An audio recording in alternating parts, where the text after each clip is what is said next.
komedian Nina Carolina alias Empok Alpa sempat membuat wasiat sebelum meninggal dunia. Di antaranya, sosok yang dititipi anak olehnya. Adanya wasiat Empok Alpa itu diungkap oleh sang asisten baru-baru ini. Pas belakangan ini kondisi beliau seperti itu, saya alhamdulillah kemarin udah sempat nemenin di rumah sakit.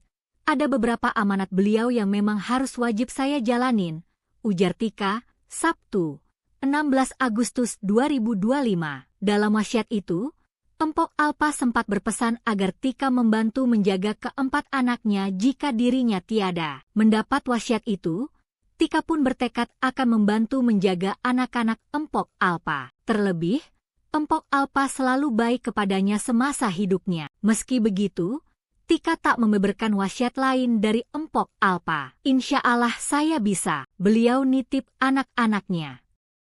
Terus ada beberapa yang gak bisa saya sebut di depan kamera, tapi saya yakin saya bisa, karena beliau itu sama saya baiknya luar biasa, kata Tika. Lebih lanjut, Tika mengungkap, Empok Alpa kerap berujar ingin berpulang di hari Jumat. Mendengar hal itu, Tika pun langsung mengingatkan dan menyemangati Empok Alpa.